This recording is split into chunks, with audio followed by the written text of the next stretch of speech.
Textile technology vocational higher secondary 2ാം വർഷ കോഴ്സിലെ 3ാം മോഡ്യൂളിലെ powerloom എന്ന യൂണിറ്റില് powerloom ബീറ്റപ്പ് എന്ന വിഷയത്തെ പറ്റിയാണ് ഈ ക്ലാസ്സിൽ പ്രതിപാദിക്കുന്നത്.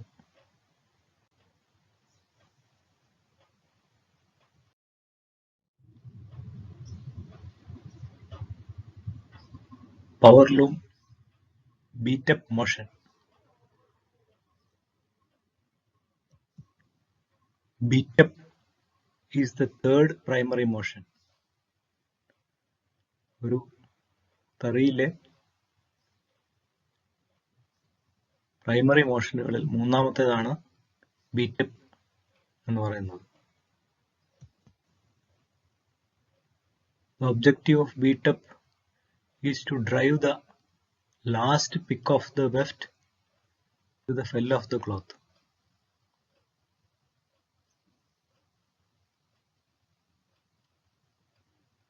അവസാനമായി ലേ ചെയ്ത വെഫ്റ്റ് നൂലിനെ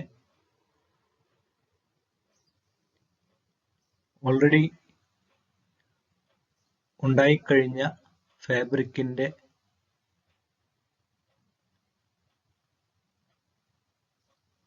അടുത്തേക്ക്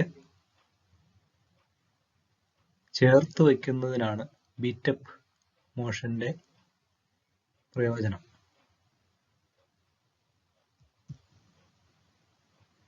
Beat-up is accomplished with the reed fixed in the sleeve.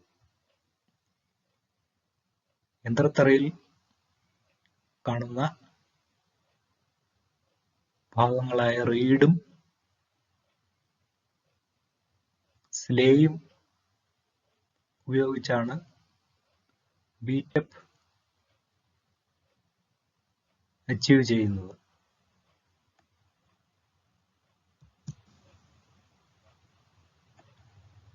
The sleigh is given a sudden and quick movement towards the fell of the cloth by cranks in the crankshaft. The sleigh wood runs from one shuttle box to the another, and when at its backward movement, the shuttle travels over its race. യന്ത്രത്തറയിലെ sley വളരെ പെട്ടെന്ന് ക്ലോത്തിന്റെ ഫെല്ലിലേക്ക് ഒരു ചലനം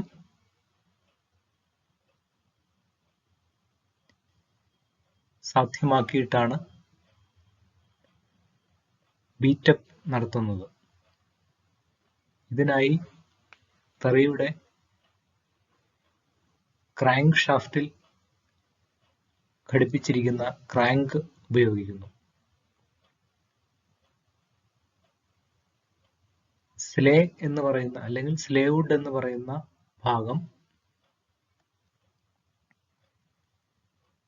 തറിയുടെ ഒരു shuttle ബോക്സിന്റെ അടുത്തുനിന്ന് മറ്റേ shuttle ബോക്സിന്റെ, അതായത് തറിയുടെ എതിർവശത്തുള്ള ഷട്ടിൽ ബോക്സ് വരെ നീളുന്ന ഒരു പോളിഷ് ചെയ്തെടുത്ത ഉപരിതലമുള്ള ഒരു ഉടൻ ഭാഗമാണ്.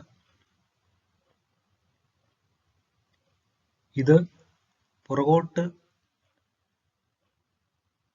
മൂവ് ചെയ്യുമ്പോഴാണ് ഷട്ടിൽ തറിയുടെ ഒരു വശത്തു നിന്ന് മറുവശത്തേക്ക് യാത്ര ചെയ്യുന്നത്.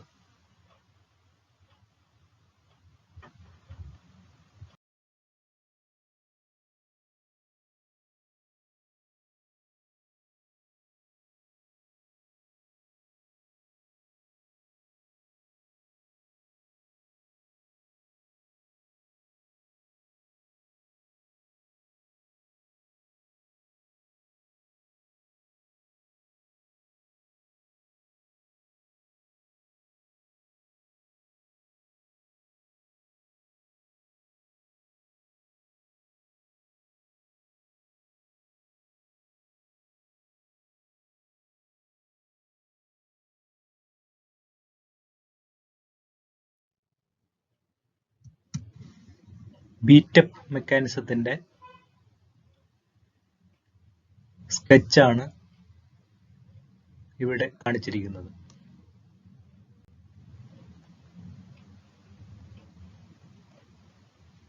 ഈ ഹൊറിസോണ്ടൽ ആയിട്ട് വരുന്ന അല്ലെങ്കിൽ സമാന്തരങ്ങളായിട്ട് വരുന്ന നൂലുകളാണ് വാർപ്പ് നൂലുകൾ. വാർപ്പ് നൂലുകൾ റീഡിനുള്ളിൽ കൂടി കൊരുത്ത് വിട്ടിരിക്കുന്നതായിട്ട് കാണാം. റീഡ് എന്ന് പറയുന്ന ഒരു ഫ്രെയിമിൽ ഘടിപ്പിച്ചിരിക്കുന്ന സ്റ്റീൽ റോഡുകൾ കൊണ്ട്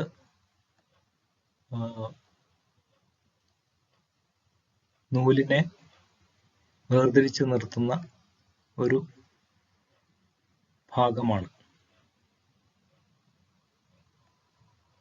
റീഡ്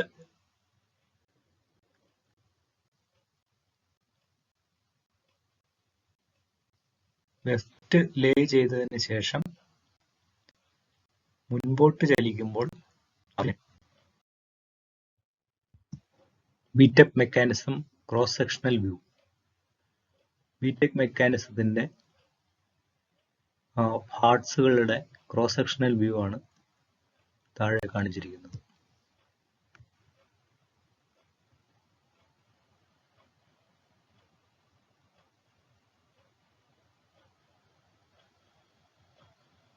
ഇതിൽ റീഡ് നമുക്ക് കാണാം.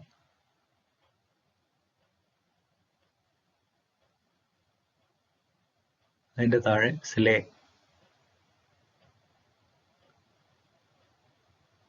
ഒരു സ്ലേ സോഡിൽ ഘടിപ്പിച്ചിരിക്കുന്നു. സ്ലേ സോഡ് തറിയുടെ താഴ്ഭാഗത്ത് ഒരു ഹിഞ്ചിൽ ഫിക്സ് ചെയ്തിട്ടുണ്ട്. ഇവിടെ വാർപ്പ് നൂലുകൾ ഷെഡ് ഫോം ചെയ്ത ശേഷം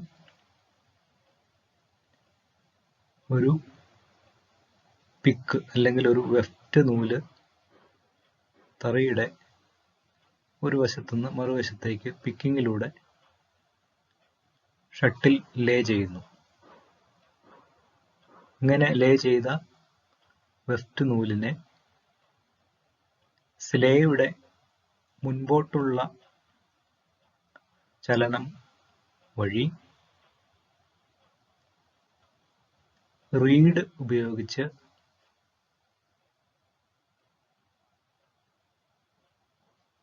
നൂലിനെ തുണിയുടെ അല്ലെങ്കിൽ ക്ലോത്തിന്റെ ഫെല്ലിലേക്ക്, അതായത് ഓൾറെഡി ഉണ്ടായിക്കഴിഞ്ഞ തുണിയിലേക്ക് അടിച്ചു ചേർക്കുന്നു. അങ്ങനെയാണ് തുണി നെയ്തെടുക്കുന്നത്. നെയ്തെടുത്ത തുണി ഒരു റോളായിട്ട് ചുറ്റിയെടുക്കുന്നു.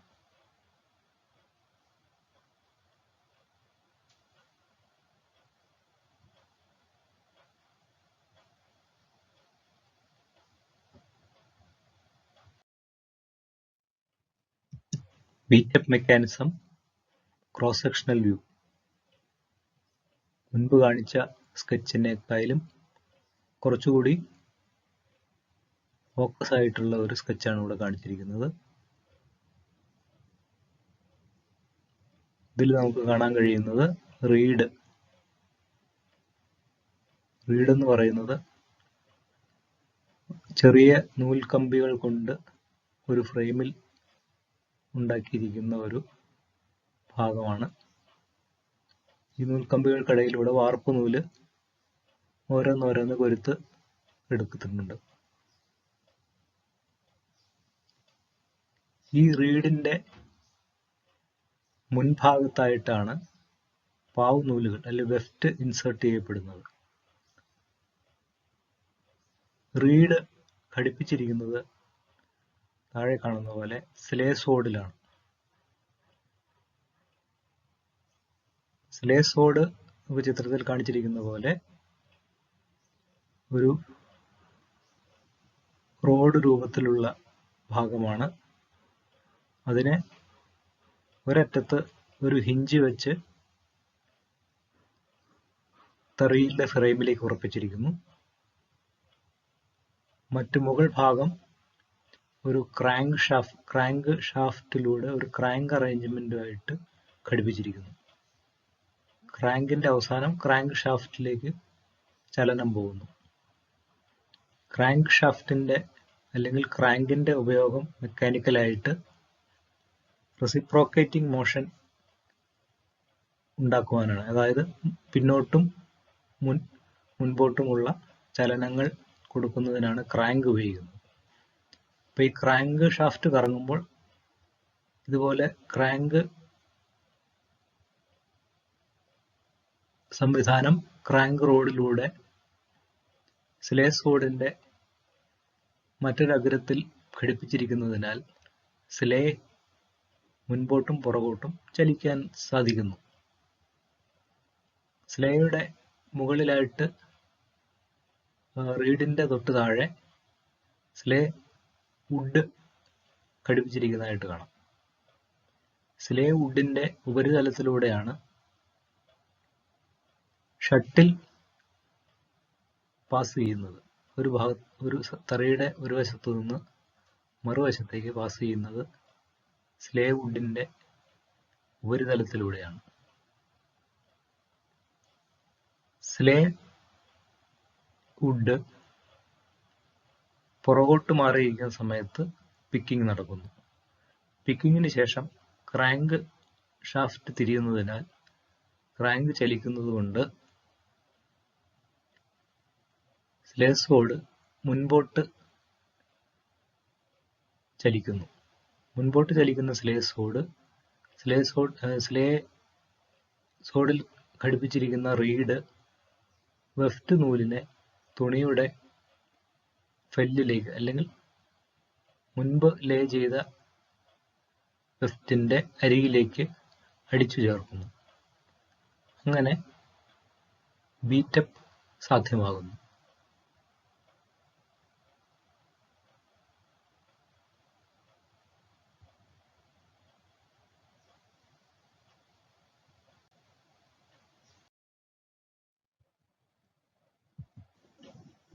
Working of beat up mechanism.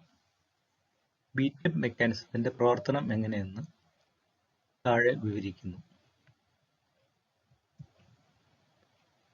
The crankshaft gets drive from the motor via motor pulley and machine pulley.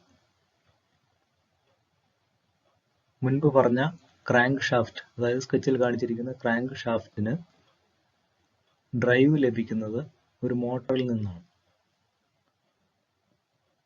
മോട്ടറിൽ നിന്ന് ലഭിക്കുന്ന റൊട്ടേഷണൽ ചലനം തറിയുടെ ക്രാങ്ക് ഷാഫ്റ്റിലേക്ക് മോട്ടോർ പുള്ളിയും മെഷീൻ പുള്ളിയും ഉപയോഗിച്ച് ട്രാൻസ്മിറ്റ് ചെയ്യുന്നു. അങ്ങനെ ക്രാങ്ക് ഷാഫ്റ്റ് തിരിയുന്നു. The crankshaft has two cranks.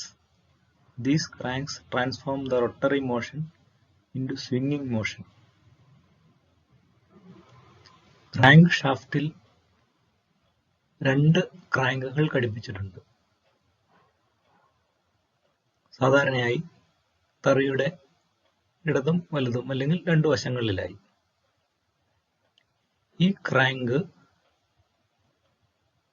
ഷാഫ്റ്റിന് ലഭിക്കുന്ന റോട്ടറി മോഷൻ അല്ലെ റൊട്ടേഷനെ സ്വിംഗിങ് മോഷനായി, അതായത് സ്വിംഗിങ് മോഷൻ എന്ന് പറഞ്ഞാൽ മുൻപോട്ടും പുറകോട്ടും ഉള്ള ചലനമായി മാറ്റുന്നു.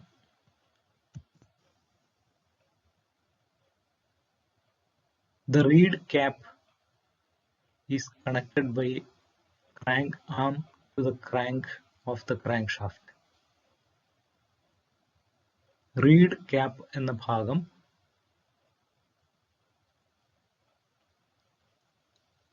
ക്രാങ്ക് ആം ഉപയോഗിച്ച് ക്രാങ്കിനോടും അങ്ങനെ ക്രാങ്ക് ഷാഫ്റ്റിനോടും ഘടിപ്പിച്ചിരിക്കുന്നു. മുൻപിലത്തെ സ്കെച്ചിൽ നമ്മൾ ഇത് വിവരിച്ചിട്ടുണ്ട്.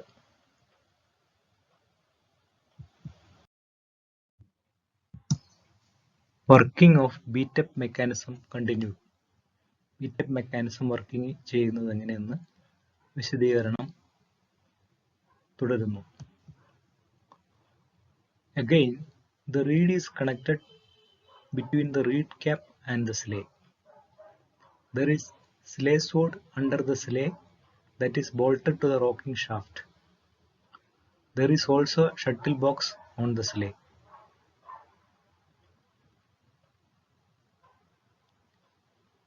നമ്മൾ ചിത്രത്തിൽ അല്ലെങ്കിൽ സ്കെച്ചിൽ കണ്ടതുപോലെ റീഡ് എന്ന് പറഞ്ഞ ഭാഗം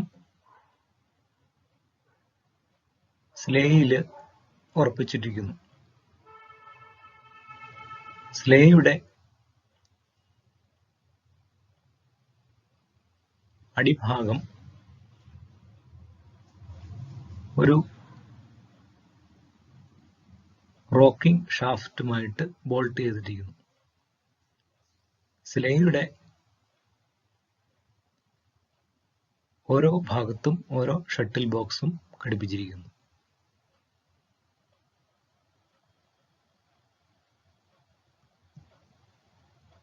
Now, the crank gives swinging motion to the sleigh by crank arm. നമ്മൾ സ്കെച്ചിൽ കണ്ടതുപോലെ ക്രാങ്ക് എന്ന് പറയുന്ന മെക്കാനിസം സ്വിംഗിങ് മോഷൻ, അതായത് മുമ്പോട്ടും പുറകോട്ടുമുള്ള ചലനം സ്ലേക്ക് ക്രാങ്ക് ആം വഴി അല്ലെങ്കിൽ ക്രാങ്ക് ഷാഫ്റ്റ് വഴി ക്രാങ്ക് ആം വഴി ലഭിക്കുന്നു.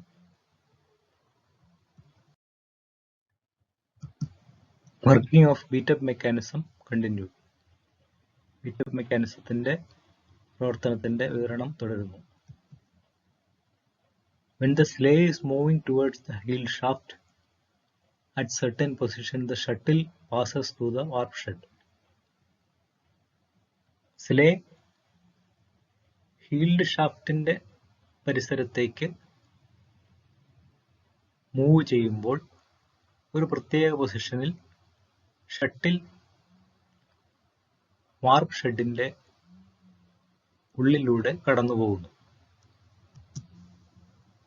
Again, when the sleigh is coming towards the front rest at the last position of the reed, pushes the last pick to the previous pick of the cloth.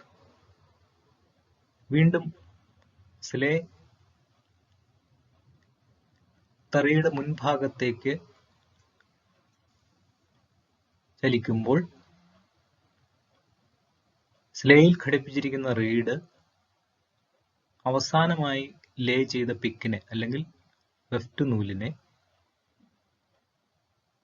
തൊട്ടു മുൻപ് തുണിയിൽ ഉള്ള പിക്കിന്റെ സമീപത്തേക്ക് അടിച്ചു ചേർക്കുന്നു. ഇങ്ങനെ ബീറ്റപ്പ് സാധ്യമാകുന്നു. This is the beating up motion and the cloth increases in lengthwise in this way. മുകളിൽ വിവരിച്ചതാണ് ബീറ്റപ്പ് മോഷനും. ഇങ്ങനെ ബീറ്റപ്പ് മോഷൻ തുടർന്നു വരുന്നതിനാൽ തുണിയുടെ നീളം ലെങ്ത് വൈസിൽ കൂടിക്കൊണ്ടേയിരിക്കുന്നു.